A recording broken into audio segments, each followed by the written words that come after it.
Maggie Higgins here at the St. John Art Center. I'm an artist and an educator, and I'm here to bring you another free at-home art lesson for artists of all ages to take part in.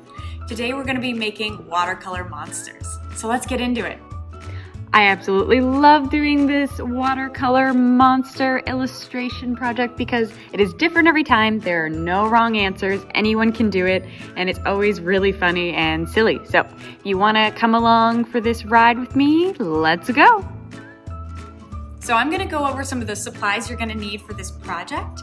The first thing you'll need is watercolor paper. This watercolor paper I got at Walmart, but you can get it at the dollar store or you can get it at Walmart too. Any kind of thicker paper will work really well.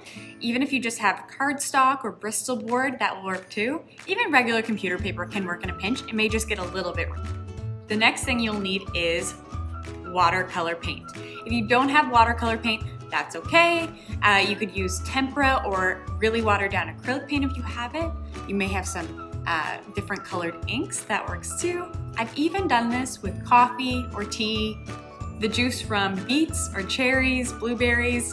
You can experiment with lots of different things that can make a nice watery color on your page. So this is the kind of brush I like to use. As you can see, it has a very wide kind of base and then it goes down into a tip. You can really use any kind of brush, but this brush is good because it can hold a lot of water in that wide part. Then when you put it on the paper, it will release all of that color and water onto the page. So if you have any brush that kind of looks like this, that's great, but really any brush will do. You also need a container with water in it. I like to use an old yogurt container or something that I can recycle so I don't feel too wasteful. As you can see, I've already used this one a lot for different kinds of paints, and that's the great thing. You can use this many times and you don't have to worry about getting it messy. You will need a straw. Any kind of straw will do, plastic, metal, whatever you have. It's also a good idea to have paper towel or to have a sink nearby so you can wash out your brushes and change between colors and you won't have to worry about mixing colors together. And finally, you will need a pen. So this is just a regular black pen. I got this at Walmart. You can definitely get this at the dollar store and you probably already have one in your house. Sharpies will work too, but I like something with a fine point. So a ballpoint pen is what I like to use. Sometimes you might like to use something like a gel pen, like that. It's to give detail and features to our monsters. You may also want a pencil if you'd like to plan out your features and your details before you put them down with ink. Now that you have all of your supplies laid out and ready for creation, make sure that it is a place that you could possibly get messy. Just in case you spill or anything tips over, you won't have to worry about that. So I like to lay down newspaper or a tablecloth and just make sure that I don't need to worry about maybe getting a little bit messy while I get creative. First, what I want to do is put my brush in the water and make sure it has a nice amount of water in the brush. Then I'm going to go over to my paints. I'm going to select what color I want. So I think I want to do red first. So I'm going to mix in the water with the paint. I'm going to test out, I think I need a little bit more color. I'm going to test out the color on the tray that is attached to the cover here. And that looks like a pretty good amount. I'm just going to grab a little bit more water. I'm going to make sure I get all of that up in the mop of my brush, which is all the bristles. And then I'm just going to choose somewhere on the paper to lay down the color. So I want to make sure I'm getting lots of that color. I may even want to dip back into my water and into my color and distribute a little bit more. There we go, that looks like a good puddle. Now I want to take my straw and before the paint's dry, I'm going to blow the paint around the page. See, it's already creating some really neat marks on the page, and I actually love where it is right now. Now that I have this one on there, I absolutely love the shape of this one. I'm gonna do another one. So this one, same thing, I'm gonna get water on my brush, make sure all that red is out, and then I'm gonna dip into this blue color. So the same thing I'm going to dip into that blue color. May even want some more water. Get lots on my brush, and then I think I'm going to put the puddle right here on the page. So it's close to the red one, but not too close. I'm gonna use my straw again. And this time I'm not blowing so much horizontal or parallel to the page, but more on top.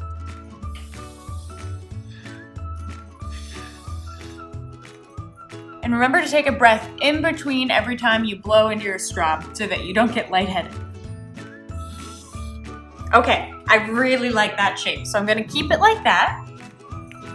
I'm gonna make one more. So I'm going to use my orange, and I'm gonna do the same thing, dip into the color, pick up even more water. Oops, made a little mess. And I'm going to make a nice orange puddle, and I want this one to be down here, and I want it to be even bigger, and I want to blow that around.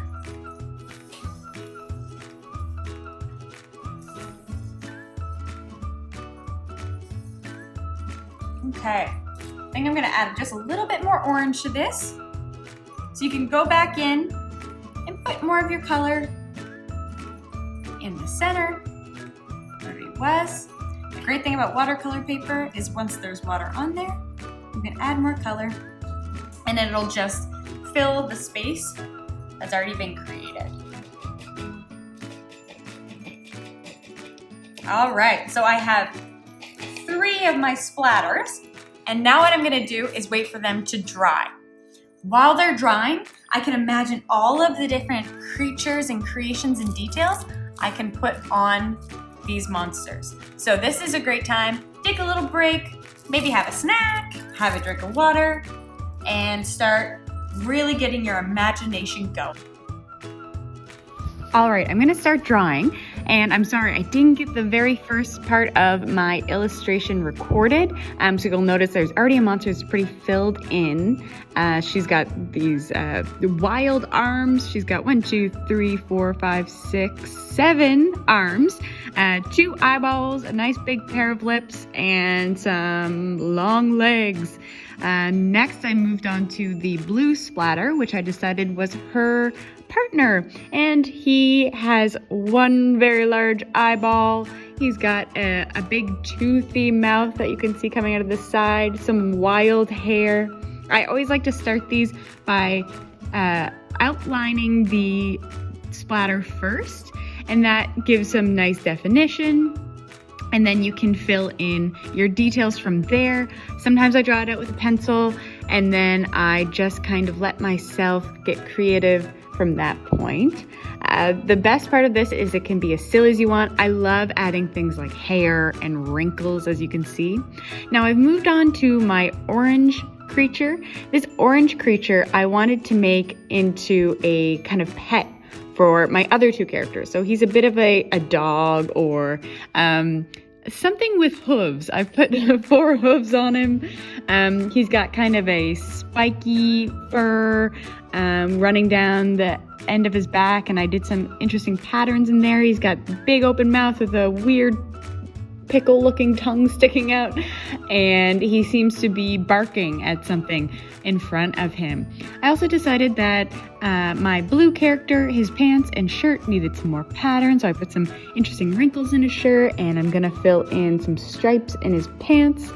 And you can just keep adding and adding and adding. This is my favorite part. It's a really mindless exercise that you can do if you just kind of want to zone out. Maybe you're listening to something, maybe you're watching something, and it's just a really fun way to doodle with a little bit of direction so that you're not just doodling the same thing over and over again. Suddenly, these watercolor splatters give you a little bit of inspiration and somewhere to go with it.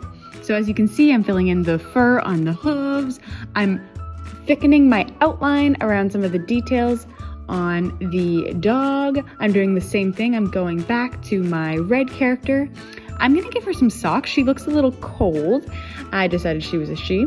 And oh, it looked like she might be pantsless too. I didn't want that. Seems inappropriate. So I put some shorts on her, and they are matching shorts to her partner in blue. How perfect. Now you can keep going. You can make this a whole world filled with trees and buildings and clouds in the sky, anything you want.